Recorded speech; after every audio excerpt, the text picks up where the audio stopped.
In a dramatic turn of events, up to 20 million fintech depositors are at risk following the bankruptcy of Synapse Financial Technologies. Already, tens of thousands of customers have lost access to over 114 million of their own funds, as the banking-as-a-service industry faces increased scrutiny.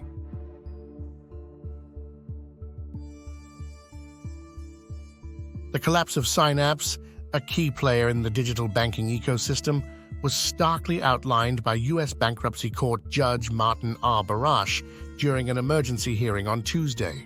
Judge Barash highlighted the dire situation.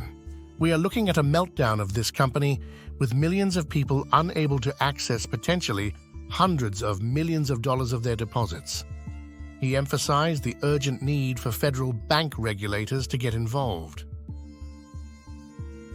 In July 2019, Synapse CEO Sanket Pathak abruptly fired and rehired an engineer, showcasing erratic management behavior that has jeopardized the company's future. Similar incidents, including one in February 2020 with a customer service staffer, highlight Pathak's impulsive decision-making. Despite securing $33 million in funding and attracting major clients like Dave and Honey, Synapse has faced significant internal challenges. Pathak's leadership has been marked by a short temper, poor judgment, and unorthodox management practices, leading to high employee turnover and operational issues. About 10 out of 120 employees left early in 2020, citing technical flaws and a poor user experience, which have also driven away customers. Pathak, who founded Synapse in 2014, transformed it from a digital bank for the underbanked to a B2B platform for financial product development. Despite its potential, Synapse's growth is hampered by Pathak's reluctance to delegate, leading to widespread disorganization and technical difficulties. This environment has driven clients like Empower and Prudential away due to sudden changes and pricing issues. Pathak's controversial behavior extends beyond management. He has made inappropriate remarks in public forums and maintained minimal management structure, hiring mainly inexperienced staff directly from coding boot camps to keep costs low and retain control. The company's challenges are compounded by external factors, such as the COVID-19 pandemic, which threatens funding for Synapse's early-stage clients and increases competition in the digital banking industry.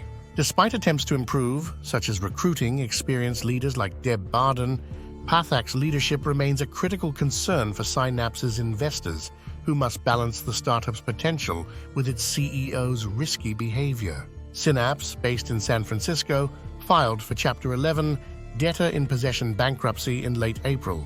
At the same time, payment processor TabaPay announced it would acquire the failing firm's operating assets for $9.07 million and retain many of its employees. However, this deal fell through last week, pushing Synapse towards Chapter 7 liquidation.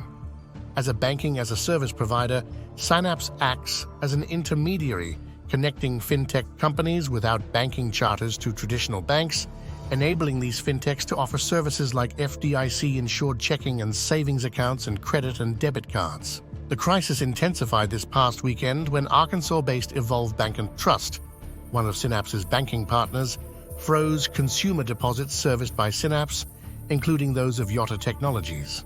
This action left tens of thousands of customers without access to their funds. Michael Gottfried, a lawyer for Yotta, reported the frozen amount at $114 million, describing the situation as heartbreaking.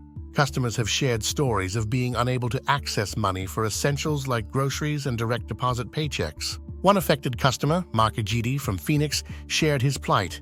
"Every penny I have is tied up in an account I cannot access. I have an 11-month-old and I just had surgery. This is devastating."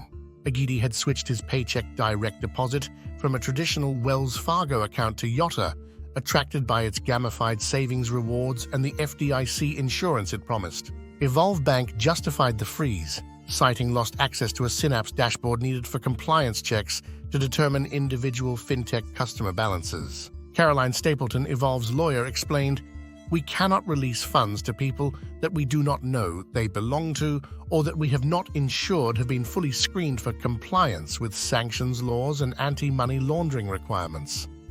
However, Synapse General Counsel Tracy Guerin argued that Evolve had access to the dashboard since Monday and had failed to respond to numerous attempts to reach them until just before the hearing. Judge Barash expressed the urgent need for federal bank regulators to intervene and help devise a plan to ensure customers can access their funds. He stressed that the fintech industry, while innovative, remains largely unregulated, leaving everyday consumers vulnerable. This is a potential disaster, he said. At least 10 million or 20 million end users, you should think of them as depositors. The Synapse debacle comes amid growing calls for more oversight of the fintech industry by the Treasury and the Consumer Finance Protection Bureau. Several traditional banks involved in fintech partnerships, including Blue Ridge Bank, Cross River Bank, Sutton Bank, and Piermont Bank, have faced regulatory actions for inadequate oversight. Despite these challenges, the business of connecting fintechs with banks remains attractive. For instance, financial technology giant FIS recently launched a new platform, Atelio, to help regional banks modernize their services and offer financial products like deposit accounts and online invoicing to other businesses. Synapse, founded in 2014, once valued at $180 million, has faced significant hurdles, including management issues and a deteriorating relationship with Evolve Bank.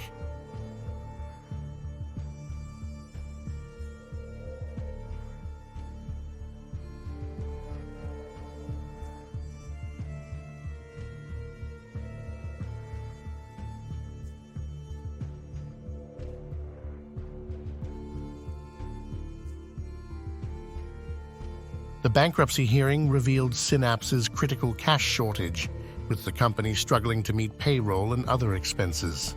There would be no point in staying in Chapter 11 unless we had a viable purchase offer or funding option, because the estate has no money, said Synapse bankruptcy attorney Ron Bender.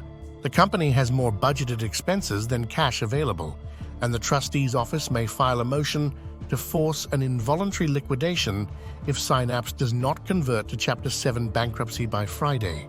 During the hearing, Synapse lenders agreed to allow the use of remaining cash to pay employees this week, including payments for unused time off to laid-off workers.